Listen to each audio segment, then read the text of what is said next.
बिस्मिल्लाहिर्रहमानिर्रहीम। सलमा रज़ी अल्लाह ताला अन्हा कहती हैं कि जब अबू सलमा रज़ी अल्लाह ताला अन्हो की आँखें मौत के वक़्त पथरा गईं तो रसूलुल्लाह सल्लल्लाहु अलैहि वसल्लम तशरीफ़ लाए और अपने हाथ से इनकी आँखें बंद की और फिर फरमाया, जब रूह कब्ज़ की जाती है तो इसकी बिनाई भी रूह के साथ चली जाती है। अबू सलमा रज़ी अल्लाह ताला अन्हो के घर वाले ये सुनकर समझ गए कि अबू सलमा रज़ी अल्लाह ताला अन्हो का इंतकाल हो गया और वो रोने लगे।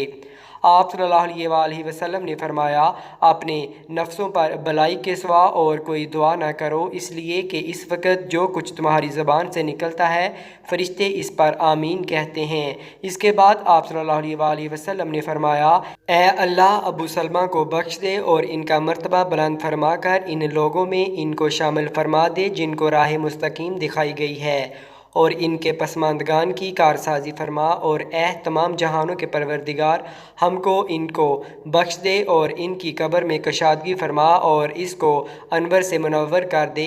मरने के बाद इंसान को सबसे पहले कब्र के मराहिल से गुजरना पड़ता है, इसलिए नबी करीम सल्लल्लाहु अलैहि वसल्लम ने इसके खौफनाक, ख़तरनाक और सख्त हालात से उम्मत को आगाह फरमाया है। इसीलिए तो आप सल्लल्लाहु अलैहि वसल्लम ने फरमाया कि अगर मुझे इस बात का डर ना होता कि तुम मुर्दे ही दफन करना छोड़ दोगे तो मैं अल्लाह ताला से दुआ करता कि वो तुम्हें भी अज़ाब कब्र सुना दे जिस तरह के मैं सुनता हूँ।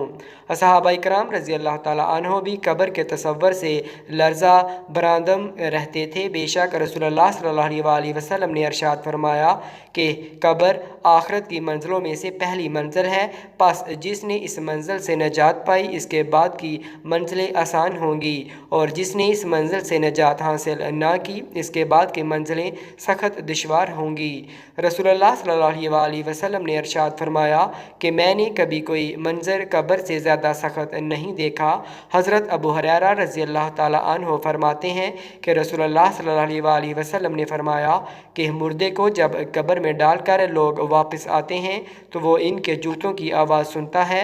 अगर वो मुर्दा मोमिन होता है तो नमाज के सर के पास, रोज़ा इसकी दाएं जानब, ज़कात इसके बाएं जानब, और दूसरे नेक अमाल, सदका व खैरात, सिला रहमी और लोगों से अच्छा सलूक वगैरह इसके पाँव के पास आ जाते हैं। जब इसके सर की तरफ से कोई आता है तो नमाज इसके करीब आने से रोकती है।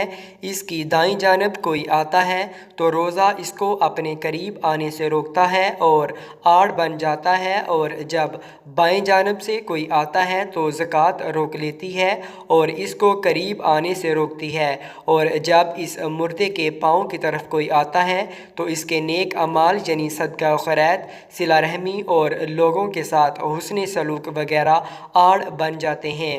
फिर इससे कहा जाता है कि बैठ जाओ, चनाचा वो बैठ जाता है और इसको सूरज ऐसे दिखाई देता है जैसे गरूब होने को है। फिर इससे कहा जाता है कि तुम इस शख्स के बारे में जो तुम में माबूस हुआ था क्या कहते हो और इसके मतलब क्या गवाही देते हो।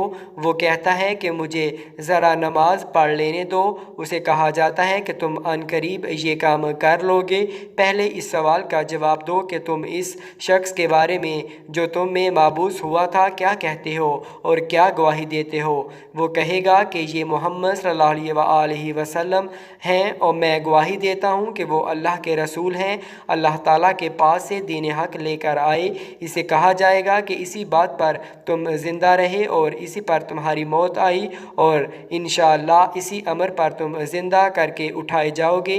इसके बाद इसके जन्नत का दरवाज़ा खोला जाता है जिसको देखकर इसकी खुशी में इजाफ़ा हो जाएगा। फिर इसके सामने दोज़ख का दरवाज़ा खोला जाता है और इसको कहा जाता है कि अगर तू नाफरमानी करता तो दोज़ख में तेरा ये ठिकाना अल्लाह ने तैयार किया था, और इसको देखकर इसकी खुशी में इजाफ़ा हो जाता है और इसके लिए फिर जन्नत का दरवाज़ा खोला जाता है और इसे कहा जाता है कि अगर तू फरमाबरदारी करता तो जन्नत में ये ठिकाना मकाम अल्लाह ताला ने तेरे लिए तैयार किया था।